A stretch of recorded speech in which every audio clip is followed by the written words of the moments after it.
My personal experience kind of started when I was around 10 years old. My youngest sister was diagnosed with something called CRPS, Complex Regional Pain Syndrome, actually at the Children's Hospital of Aurora campus. And it's a nerve condition, and there's no current cure for it. It's very painful. And she was very young when she was diagnosed. And I remember I was probably around 10 when we started managing with pain clinics and outpatient therapies and all of that. And seeing a family member go through something like that and you can't fix it and you can't aid to it at 10 years old, and you have to go to school and put on a brave face and you have to take care of the other sister, it's heavy. The next question is regarding current. What do you think are the most common behavioral and mental health challenges youth are facing today? And how can we break the stigma around talking about mental health? Who would like to begin?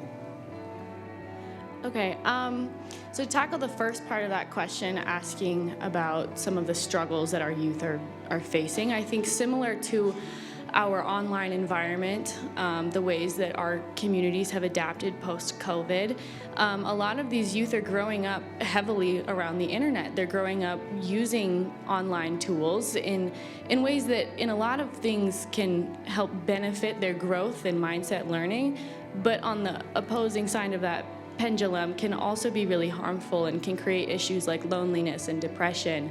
And for the second part of that question on how to tackle that, how to destigmatize it, I think just continuing the communication behind it, of opening that door to conversation and really just reassuring that even though these times are very different than how most of our parents and family members grew up, change doesn't always have to be a bad thing, and we have to be able to move through that change with these kiddos. I'm West African, so my parents, they put a lot of stress on me to excel academically, but with that, they didn't really address my mental health concerns, because while I was doing really well in school, my behavior, I was really stressed. I had a lot of anxiety, and I wasn't speaking to people at all. I was completely nonverbal, and it wasn't as much of a concern to them because I was doing well in school. I think growing up, I had different behavioral health needs, because I think that mental health, especially for youth, it's so different compared to back then, because I think that youth, we're aware of it, but we don't always open those conversations, like Annika was saying.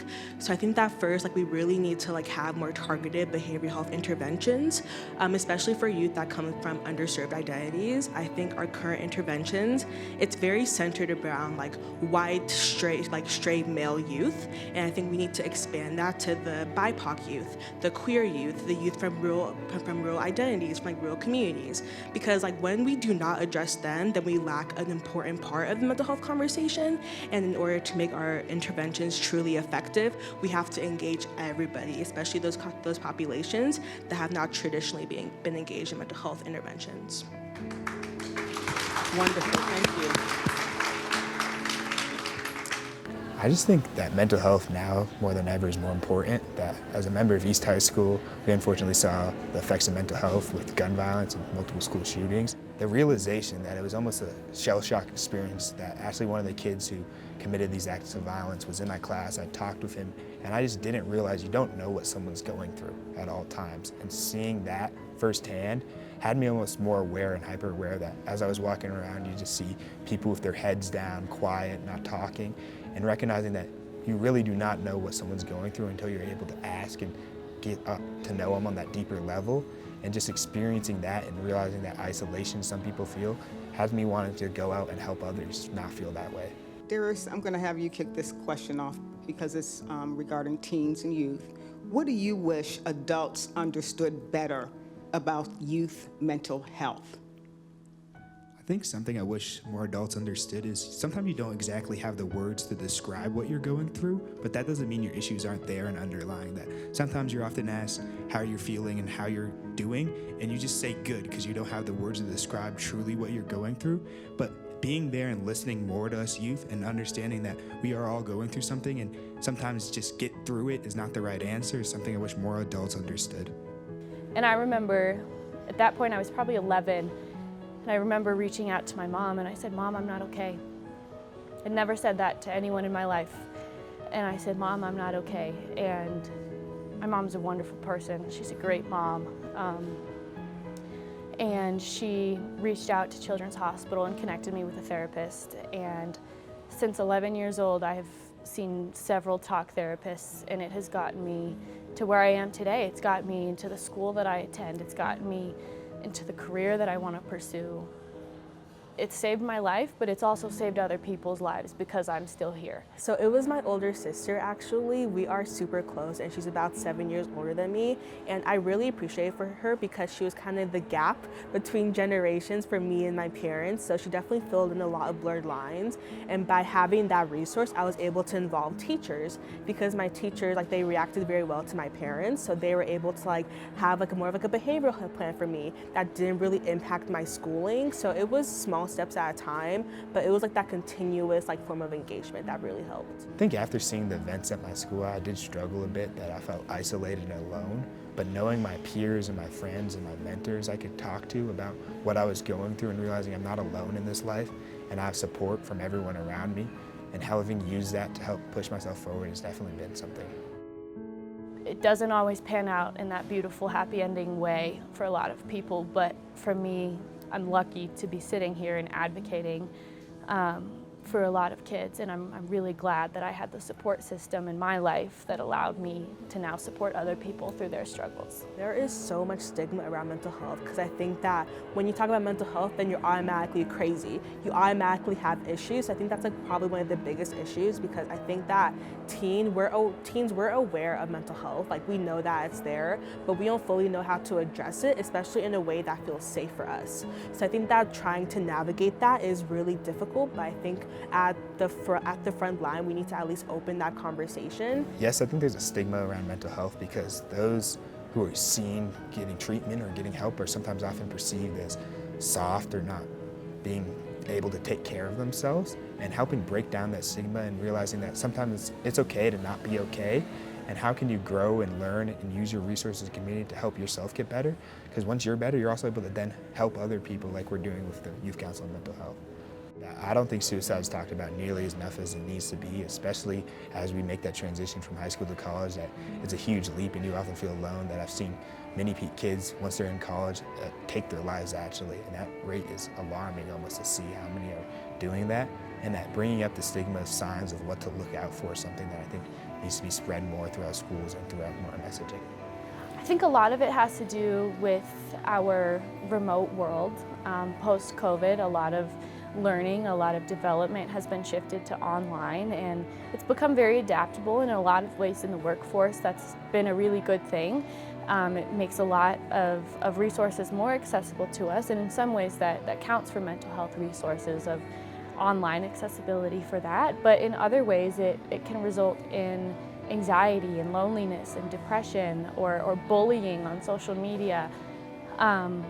And I think it's a harder thing to confront when it's not face-to-face, when that interaction or when those emotions or struggles are developing from something that you can't actually confront in person. It's online. Yeah, I think there's an increase more now than ever in pressure to succeed socially, especially with the rise of social media, where you're seeing where everyone's at, how often they're going out, where they're going out to, and who they're hanging out with. That just seeing that makes you kind of feel left out and like you need to be a part of it, and that social pressure just is automatically applied just because of the access and how accessible social media is for us. How do you think schools can do better supporting students' mental health? Continuing to promote the resources schools have and continue to show and the mental health professionals who are working with inside the school to continue to walk around showing they're there to support has made a huge difference. That especially after seeing the events at my high school, seeing how those mental health professionals started showing up more and being seen and making sure they're known as a resource around their communities is something I think schools could do better at. I think a big misconception is that if we're sad, it's only temporary. And sometimes that is the case, and other times it's a longer storm with a longer, evacuation period that we need to wait out, and that's okay, but it also means we can't just sit there and wait for it to stop. We gotta start doing stuff to help us get through it. And I think a lot of youth, from a parent's perspective, sometimes it can seem over dramatized. But for your youth member, a lot of times when they're struggling, they can't see that light at the end of the tunnel. Their brain doesn't know. In 5 years, I'll look back and think of that as growth. I will learn from this. I will mature from this. But in the moment, if your kid is being bullied at school, they think that their world is falling on top of them. And I think a big misconception that a lot of adults have is that it'll pass. It'll get better tomorrow, or things like that. And I think sometimes that is the case, other times it's not. And we have to continue asking those questions to figure out which side we're working with. My advice to parents would be to continue to be there and continue to ask those questions and not take good or fine for an answer, but also continue to be there and support and show up for them. That you don't realize how important it is when you show up for your kid. It makes them feel seen and supported. Even if they tell you not to come? Yes, always show up. Continue to check in and also just notice what they're doing. That when habits change, sometimes something's not right. So to continue to listen to what their kids are saying, hear what they're doing, and just be there and be supportive. Show that you're always there to help and support them. Is something that's so crucial that I think a lot of people don't realize yet. I think first and foremost, you have to open the conversation up, even if it's uncomfortable, because it will be uncomfortable. But I think what teens really need is someone to at least open the conversation. Because when a teen says, oh, I'm fine, I'm okay, it doesn't always mean that they're fine and they're okay. So have that continuous check-in with them. It's so important for them to really open up, because they're not going to open up on the first conversation. It may not be the 10th or the 20th, but it may be like the 21st conversation. So I think it's really important, because even on the panel, we were talking about being brave and being vulnerable with your teens. I think for parents, I think mutual vulnerability helps a lot. Whether that's mom and dad or guardian or whatever that relationship looks like. If the adult figure in their life shares vulnerability with them, a lot of times it is reciprocated down the road. It might not be immediate. And it's kind of a learning process that adults in day-to-day life aren't always 100% okay. And that's something that kids might not know. They might not see that side to us. Adults today go through real struggles, and change is a big thing in life, and that's okay. Then I think they'll be more comfortable with it when it hits them, or when they have to go through something difficult. But I would just say reach out to the people that you love and care about, and even if it's been a while, just check in. And those little check-ins, those little, hey, how are you really, it can make a huge difference in the lives of many youth. All the youth, I would like you all to respond to this. What do you need from adults?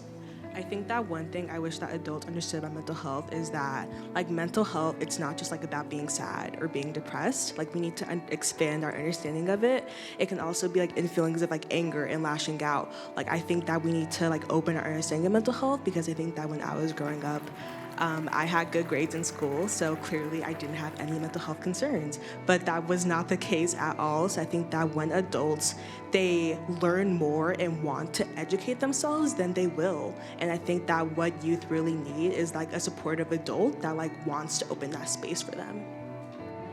Yeah, in agreement, and kind of in addition to with what Stacey just said, it obviously depends on the age of youth that we're looking at. I nanny in college, and I can tell you right now that the development of a 20-year-old, when their parents check in and say, hey, how is college going, versus asking a 4-year-old, hey, how was kindergarten today? They're gonna have a different response, right? And so, depending on what age those youth members are, can kind of deter the questions that we're asking to those environments, whether it's, hey, I saw this in the news, is everything okay at school? Or, how was your day? And say 4-year-old says, it was good. Then parent asks, what was the best part? What was your rose and thorn of that day? Not just ending it on, oh, I'm fine. Oh, my day was good. Kind of taking those next steps into asking the harder questions, or even just sharing your own experiences of, yeah, my day was good too, but I had a conflict. I had a hard conversation with somebody at work, or opening that door for them helps them reach out to you. I said have resilience. I think that especially with what's going on right now, it feels very weak. I feel like we don't really have as much community because there's so much There's so much trying to break that down, but I think that resilience is so important because at the end of the day, I think we're all fighting for the same mission. We're all trying to accomplish the same goal, and I think that we're all stronger together, and that's what we really need to push for. You can't make decisions about youth without them, and this goes for anyone working with youth. This goes for the policymakers, the influencers, the parents. Like if you are interacting with youth, you need to involve them, because I think a big issue is that youth aren't involved and our voices are constantly being taken from us. But I think that when you open that conversation and allow for youth to have their own agency in their voice, it really does change the conversation about mental health.